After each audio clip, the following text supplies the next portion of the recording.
Hey everybody, Zealous Talon here with the review I've wanted to be doing for a while. This is the Octo Zord vehicle with the Gold Ranger from Power Rangers Samurai.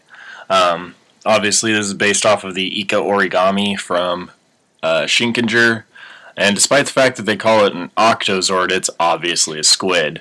So, but what do you do? The Gold Ranger here is... he's definitely the best of the little bonus Ranger figures we've gotten. He has a waist joint, which none of the other ones have, and then he does retain the swiveling wrist that the blue and red Rangers had, and then he also has a turning head like the rest of them. So that's like the standard joint, I guess.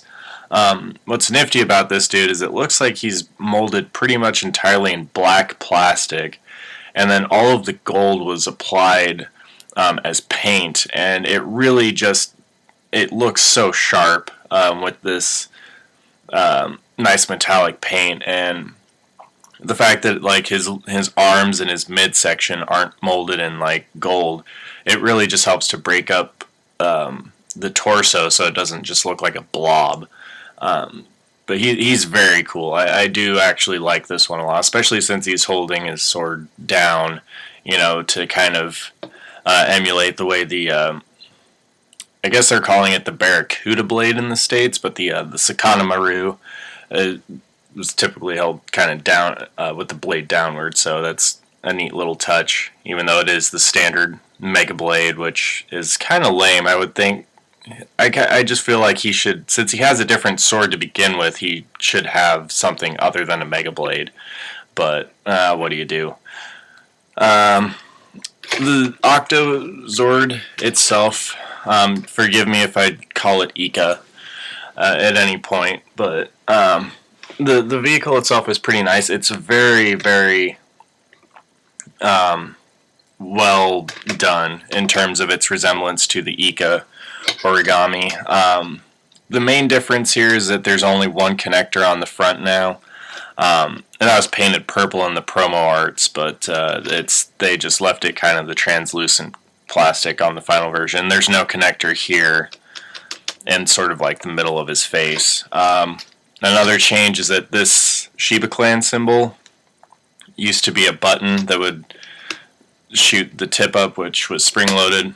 As you just saw there, you have to extend it manually. So, now one neat thing he does do, he does retain all the articulation, like you can fold up the tentacles and stuff, but one neat thing is that to give him an action feature, you just set him like that, and you can stand the Gold Ranger on top, as always, and then the legs will spin as you roll it around, which I think is pretty cool. That's a feature, like the Ika, the one big downside with that design was that the disc gimmick, it had no disc gimmick despite being an auxiliary. So you just had like the springing thing here. I kind of would have preferred to see the gimmick kind of jet this, like extend the tip out back and forth of the spear, but what do you do? This is pretty cool though. I like that. It's something the original toy didn't have, so it's something that the Octozord can kind of call its own, and you know, kudos to Bandai for putting anything in there at all. But anyway, he does have a couple interactions that I'll show in this video. I do also have the Clawzord I'm just going to point out right now, but I will not be doing the Claw Battlezord North until that review. But I will show you the combination with the Samurai Megazord. So we'll just put his sword away.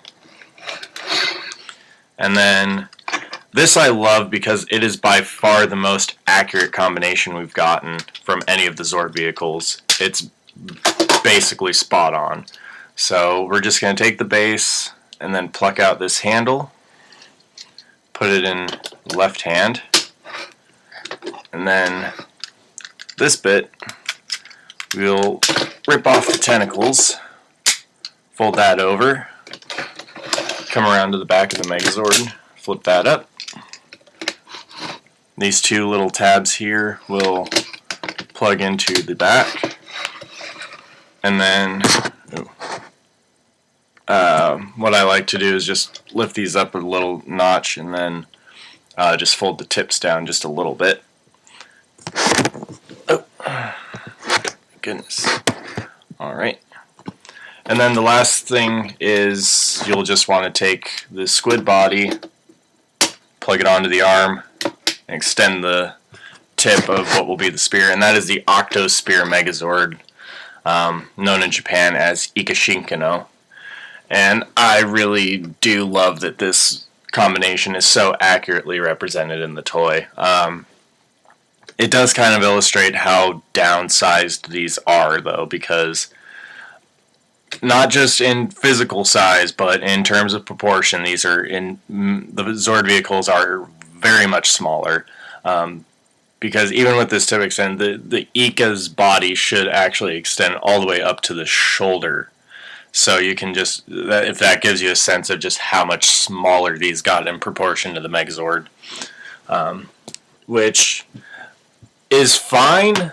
It makes them nice and light for the combinations, but it really does cause a problem in this next mode, which is, of course, his combination with the Samurai Battle Wing, which I'm grabbing now and fell apart in my hands as I was grabbing it. So if you'll excuse me for just a second, there we go.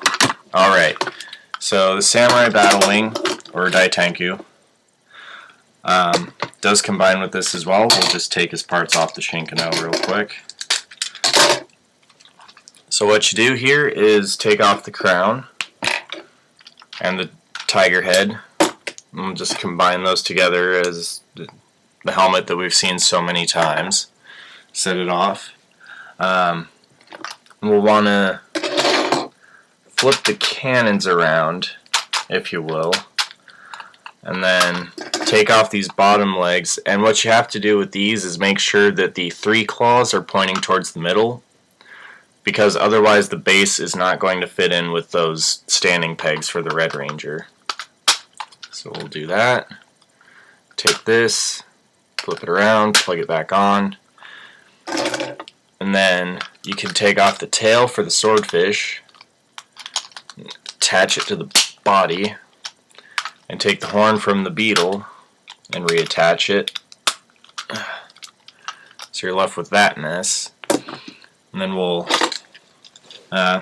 put the thing back in for Ika, or the Octozord, I guess. And then this little hole under his siphon will peg onto where the beetle's horn formed the bird head. There we have the top part done. And then we'll take this, make sure it's all folded up, no handle sticking out, set it so that you want these two tabs, the leg with these two tabs, to be in the back. We're going to plug the tiger head onto those tabs, and we'll take this piece, fold these tips up, fold it down, do not peg them together though. Make sure that the foot pegs for the Gold Ranger are facing the forward direction. It's very important. And yes, the tiger head is even less secure than it was in the Japanese. And then the final thing you do is just plunk this bad boy on top. And there you have the Samurai Battle Cannon. In Japan, it was the Ika Tenku Buster. This is where the problem with them being so much smaller proportionally really is an issue, because this thing pretty much is, in Japan, the proportions were such that it came up to Shinkano's chest. Not even close in America. However, one thing I do want to point out really quick though, that's very awesome, is there is this unused connector tab right here underneath that. And that's basically, if this was all combined in a slightly different way, it looks like this is what would clip into the back of the Ushi origami or the Mogidai or whatever and give us Samurai Ha-Oh. Yes, I think we are getting that. Thank you for watching.